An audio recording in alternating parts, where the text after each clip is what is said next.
Hello, hi guys! Magandang hapon sa inyo lahat. This is Gina Rodriguez from my Sagre channel. A faith healer, also mata reader. So ngayong hapon, natatagan natin na nagsabihin sa iyo ng ating mga gabay. So this is Archangel Michael messages for the sign of Aries. So Aries, welcome to my channel. Ano kayong messages, advices, and spirit guides ang ating masasaga for today's video? Kanina makiyang energy o kaganapan sa buhay ng mga Aries ang ating mahagilap. So guys, this reading is a general reading lamang, hindi na makaka-resonate. Kunin lamang po makaka-relate sa inyo. And comment down below kung kaninong energy ang ating nasagap. And of course, don't forget to like and subscribe my channel and hit the notification bell for more videos update. Kasi maraming salamat po sa mga walang sawang pagsuporta sa aking channel. Lalong-lalo na yung hindi nag-skip ng ads, naway pagpalain kayo ng Diyos at may kapal, siksik liglig na gumapaw na biyayang manabalik sa inyo. So let's, guys, tingnan natin, let's watch this. Tingnan natin na pinaka-messages sa iyo ng ating mga gabay. For Archangel Michael messages. Ibinalik natin yung Archangel Michael that because of marami nagre-request nito. So, umpisa na natin.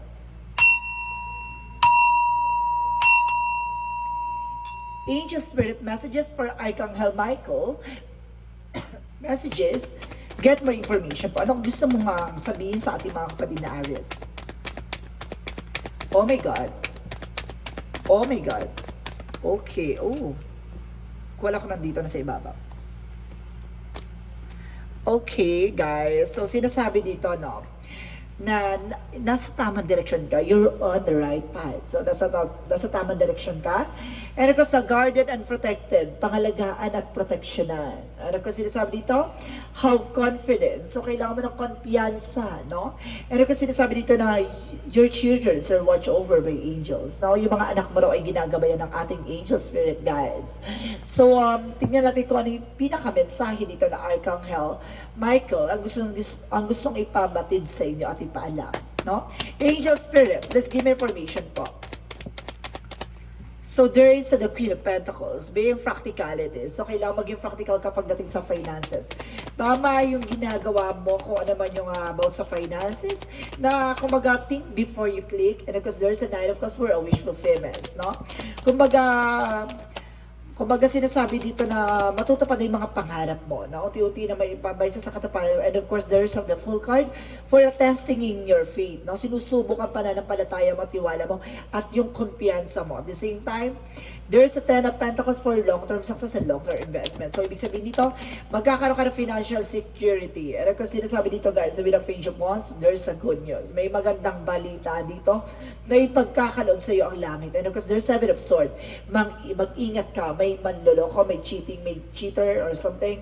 Mayroong manloloko, mayroon dito mapanlinlang. Kumaga mag-ingat. And of course, there's a Queen of Pentacles for the Nine of Pentacles, sa blossoming abundance. So, maaring lalago at lalakas yung finances mo. The more na may confidence ka sa ginagawa mo, the more siya mag-bloom. For the Nine of Cups, represent the King of Swords. Kumbaga, stop the pattern. No? Because magkakaroon ka ng mental clarity dito, or there is an intellectual decisions or something na, kumbaga, bibigyan ka ng direktang kasagutan sa mga katanungan mo na magdadala sa inyo ng katuparan, no?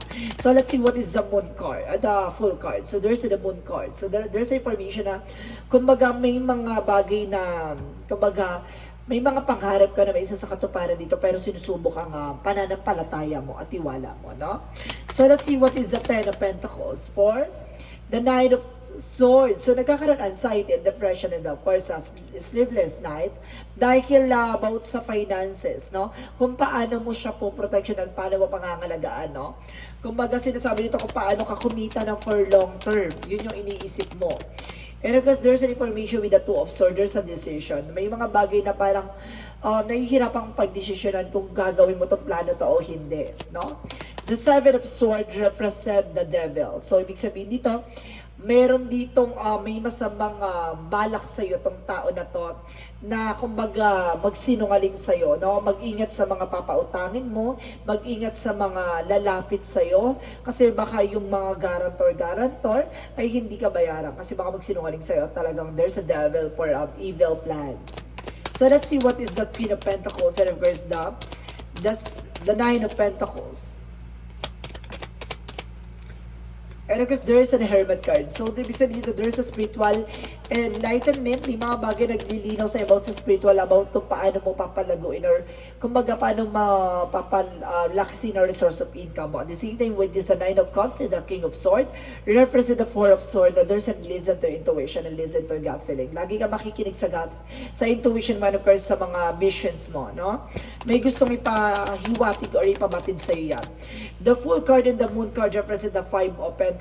So suddenly magkakaroon ka ng bigla-biglang siya, kumbaga financial crisis. So dahil diyan, kumbaga makinig ka at sinusubukan na pananampalataya mo dito kung hanggang sa kakakapit, no? Kung yung mga problema mo, kung hanggang sa mo siya kakapitan at bibitawan. So let's see, what is the Ten of Pentacles and of course the Nine of Swords? Kaya pala may stress dito. And of course there's the Lovers. Stress ka din pati sa love life, oh. Nagkakaroon ka ng sleepless nights, no?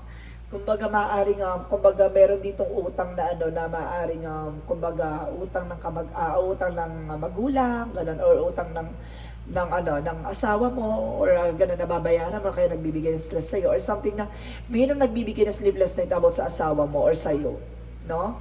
Kumbaga nag-overthink kayong dalawa about sa finances. So let's see what is the Page of Wands and of course the Two of Swords, no? Kumbaga magti-take ka ba ng risk or something na nag-take ka ng risk or nagkaroon ka ng investment na malaking pera na iniisip mo baka na-scam ka, no? Kaya mag-ingat ka. At the same time, sinasabi din sa'yo na Ace of Pentacles, so ibig sabihin there's a decision na kumbaga there's a big money involved. It's either papasok to or tutubo siya or mawawala. Parang ganun. Gusto ko i-clarify kung mawawala ba itong in-invest mo or hindi. So let's see. So there's a fail. Sorry. Kapag sinabi dito guys na kumbaga there's a betrayal. Niloko ka. Pagdating sa pera. The Seven of Swords is the Devil card. See, there's a Ten of Cups. So, ibig sabihin dito, it's all about family-related, no? Parang tinraidor ka ng sarili mong pamilya sa pera, no? Dahil sa tukso or dahil sa, kumbaga, yun nga, no? Ang pera kasi tukso. So, maaaring natukso sila sa pera, no? Kaya, nagawang lokohin ka. Ngayon, parang sinasabi dito, protection mo ang pera mo, pangalagaan mo ang pera mo, no? The outcome. For the outcome is the Eight of Cups. Kailangan mo magpakalayo-layo o mag-let go, no? Para ma-realize nila yung ginawa nila and the justice will be served. Huwag ka mag-alala, may karma yan. At the same time, kumbaga may balik naman sa'yo yan, diba? So, let's see what is additional messages for... Oh, parang nabila ko na sense dito. Parang ang bigat. Kasi parang, alam niyo guys, parang niloko ka ng pamilya mo. Parang dito, parang may nasense ako na niloko ka ng sarili mong pamilya. So, let's see what is the outcome for career. For career is the Wheel of Fortune. Huwag ka mag-alala, it's turning to your favor and the Ten of Cups. Tapos na yung obligasyon, tapos na yung responsibilidad mo. Parang ganun, binatawan mo na lang ng ganong eksena. So let's see additional messages for love life. So nagkakaroon ka ng anxieties kasi hindi mo alam kung paano may papaliwanag sa asawa mo na sarili mong kumaga pamilya yung niloko ka na about sa pera. And of course, there is a Nine of Wands, slow and steady, pero unti-unti mo itong ipapaalam sa kanya. And the Ace of Cups, kumaga magkakaroon kayo ng something, kumbaga, maunawaan ka naman niya dahil mahal na mahal ka itong person mo, no? Pero magkakaroon siya ng something, sa kanya, parang, kumbaga, ang kanya na, magkaroon ng limitation, ganito about doon sa family mo, parang ganun, bibigyan kanya ng options or something. See, there's a Seven of Wands, kung protectionan niya na yung finances niyo, no? At kailangan mo ng protectionan. So, dito pala pupasok yung guarded and protected, no? So, let's see additional messages for love, for the health. Sa health mo naman, there's a higher fight. So, there's a religious factor. So, ibig sabihin dito, may gumagawa ng hindi maganda sa'yo dito, no? With a religious factor. And of course, there's an Eight of Wands na there's a trouble. Either, kumbaga, kailangan mo magpakalayo-layo, no? Kasi, kumbaga, mayroong kaakibat na sumpa or kamalasan dito, no? So, let's see, what is additional messages for magical fairy messages?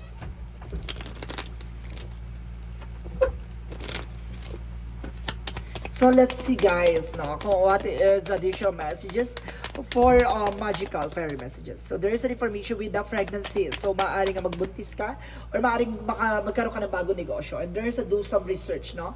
May mas maganda pang makakuha ka ng mga impormasyon na makakatulong sa iyo kung paano ka makapag-proceed for another level, no? For another eksena, no, ang iyong negosyo or trabaho, no? So let's see what is the Yin and Yang Oracle card. For Yin and Yang Oracle card represent the Ace of Water, Pisces, Cancer, Scorpio. May kinalaman ng Pisces, Cancer, Scorpio sa maaaring person mo. At the same time, there's a celebration and gift abundance. So may regalo sa iyo ang universe, no? Bibigyan ka ng celebration at talagang karangyaan at kagandahan ng buhay. At may regalo talaga sa iyo. Because there's a comfort zone. Kailangan mo lang kumawala sa comfort zone mo, diba? Kasi nagkakaroon ka na ng takot eh. Nagkakaroon ka na ng something na pangamba or kumbaga, ayun yung kailangan mo alisin kasi baka makahata ka ng negative energy. So let's see, what is the vanity? So the chakra represent the vanity. So sinasabi dito na iwasan mo yung hindi nagsiserve sa'yo, yung mga walang kabuluhan, no? At the same time, there's an impatient, no? Kailangan habaan mo yung pasensya mo dito. At the same time, there's a growth. Magkakaroon ka ng growth and expansion. So let's see what is additional messages for Angel Spirit, guys. And of course, there is the fairy climax approaches. So, ibig sabihin na sa exciting part ka na ng buhay mo. And of course, nothing yet set in stone. So, hindi pa napapanahon yung mga bagay-bagay para sa'yo. Na parang kailangan mo munang mahilom or may mga bagay na kailangan mo munang intindihin. And of course, there is a believe and trust, no? I believe the impossible. So, may mga bagay na kailangan mong maniwala sa mga imposible. So, let's see what is additional messages for teaching. No, parang may binibigyan ka ng lesson dito na matuto ka, no? Matuto ka sa mga bagay-bagay lalo-lalo na pagdating sa finances. Na kahit na sino masisilaw pagdating sa pera. And there's a justice, no? Kumbaga makukuha mo kung ano makukuha mo yung karma na nararapat sa iyo, no? Makukuha mo yung hustisya. And there's a practice, no? Polish your skills, enhance your abilities. So let's see what is the angel's answer. The angel's answer represent a be assertive. Dapat alam mo sa sarili mo yung grounds mo, di ba? Dapat alam mo sa sarili mo yung pangakawakan mo. At the same time, sinasabi dito, take action. Kailangan mong kumilos, no? Kailangan mo nang gumalaw and of course the situation will improve, no? Kung hindi ka kasi kikilos, hindi ka gagawa ng action, hindi yan mag-i-improve yung situation mo. Nandiyan ka lagi sa sitwasyon. So let's see additional messages. And so, there's with the haters, so there's an information na there's a deep love, so napakalalim ng pagmamahal mo kasi dito, sa of course, sa birth sa portal. Talagang, kumbaga, nasa puso mo yung pagmamahal na tumulong eh. Nga lang talaga, inabuso ka lang. At the same time, there's a trust the timing.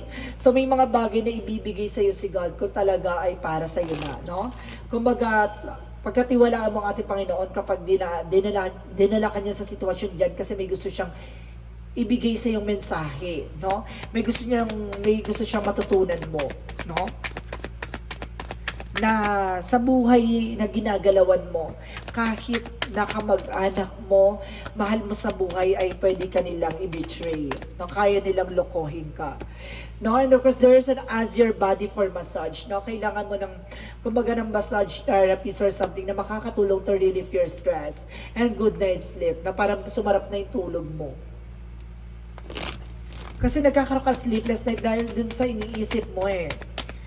No, and of course, let's see what is additional messages for humor. Tingnan mo yung lighter situation. Kumaga, tingnan mo yung magiging, ano yung magandang dahilan kung bakit nangyari yan. Diba? Yun yung lagi mong titignan. At the same time, there's a blame. Wala kang ibang sisisihin sa mga bagay-bagay, kundi kailangan mo lang matutunan yung bagay na to, gato, ganyan. Kumbaga, wag mo na sisisihin yung sarili mo dahil, kumbaga, lalo ka malulugmok dun sa negatibo. At the same time, there's a denial. I-acknowledge mo yung fear, replace mo yun ng awareness. So, hindi sa natatakot ka, nag-iingat ka na lang. Parang ganon, no? Kumbaga, hindi sa pinagkakatiwalaan mo sila, hindi mo sila pinagkakatiwalaan. Kumbaga, natatakot ka lang ulit maulit yung gano'ng Excel. Parang gano'n, no? And there's an anxiety. So, yun nga, no? Ito yung nagdudulot ng anxiety, stress, depression. And kasi sinasabi dito, there's a door to the value. Huwag ka mag-alala. At the end of the time, magiging masagana ka at mas malaki ang balik niyan sa'yo. So, let's see what is additional messages. Nasilaw talaga to sa pera, kaya ganito. No, binitray ka. Additional messages for Angel Spirit, guys. So there's an informational, there's a boundary. So there's an healing, guys. No, magkakaroon ka na ng healing. No, at the same time, there's a relationship. So, kumbaga, busugin mo ang sarili mo sa, yun, sa pagmamahal mo sa partner mo. At the same time, there's a change, no? Yun yung kailangan mo ng baguhin. Yung mga pagtitiwala na kailangan ay limitahan mo, no? Dahil kumbaga dahil pagdating sa pera talaga marami talagang nasisilaw. And of course there is a survival, no? Survivor ka naman, kaya mo talaga malagpas sa lahat ng mga yan. And of course gamitan mo ng imagination, and of course there's a daydream, no? May pumasok na sa intuition mo, hindi ka lang talaga nakinig. So let's see what is the romance angels. Pagdating naman sa romance angels, guys, there's a chemistry. No? Pagdating sa person niya, talaga may chemistry kayong dalawa. And of course, this could be the one. Maaaring siya na talaga yung para sa'yo. So, let's see what is the Jesus loving quotes. For Jesus loving quote said, I will not leave you comfortless, I will come to you. No, hindi kayo iiwan ni God ng luhaan at talagang iiwan kanya sa ere. Hindi. Binigyan kanya ng ganyang pagsubok dahil kumbaga hinahawakan niyang kamay mo para maunawaan mo ang gusto niya ipabatid sa iyo. No? So let's see what is the synchronicities messages. What is the synchronicities messages?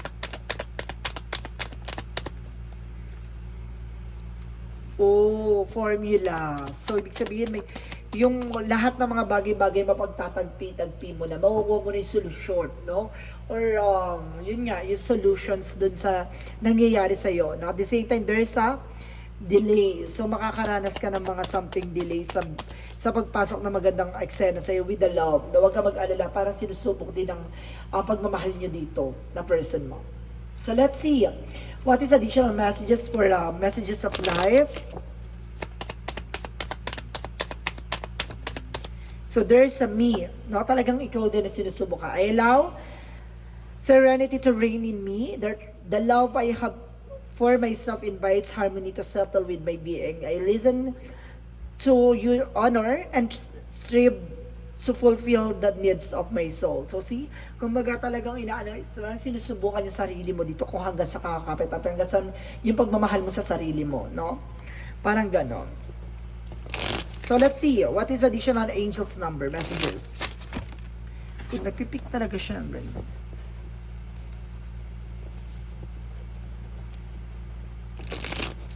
Bago kasi yung baraha.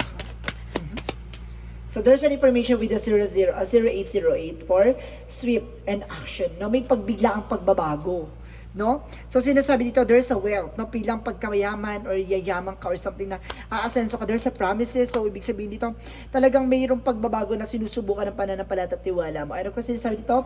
You will enter a time of expansion. So begin taking step forward, achieving your ultimate objective immediately. Finances will miraculously improve. So see, I told you, somebody has their mind set on you. So see, magkakaroon ka ng something finance will miraculous improve. So see, talaga magbabago yung about sa finances. May parang biglang magbubloom ka na hindi mo inaasahan. Parang biglang paglago ng business mo or biglang pagpasok na magandang kapalaran sa'yo. Ganun yun. So let's see what is the angel's number. So, angels number represent the 25, I am intelligence. Now, binibigyan ka ng katalinuhan dito. You have a great ability to take in and process information on both conscious and subconscious levels. Our curiosity is endless and you are desired to dive deep into a variety of subjects will bring you an immense awareness to the world. So see, yung pagiging maingat mo, pagiging matalino sa mga bawat na decision mo sa buhay, yan ang pangahawakan mo nang sa ganun hindi ka na ulit magkamali at hindi ka na ulit maloko. No? So let's see what is the messages of life. And there, of course, there's an achievement. So sinasabi dito, guys, as I advance of the road towards achievement, I rediscover my greatest strength. I learn from each challenges, I believe in my truest potential. Today, I have faith in my abilities and myself. I move forward towards the fulfillment of my visions.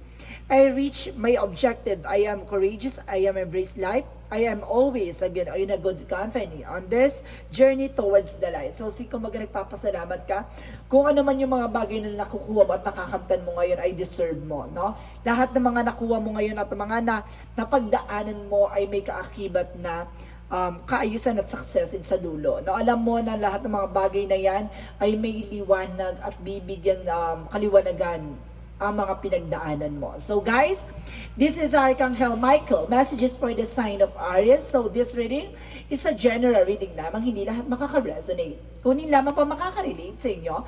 And comment down below kung kaninong energy ang ating nasagot. Pero because don't forget to like and subscribe my channel and hit the notification bell for more videos updated. Kasi maraming salamat po sa mga walang sawang pagsuporta sa aking channel. Lalo na hindi nag-skip ng ads.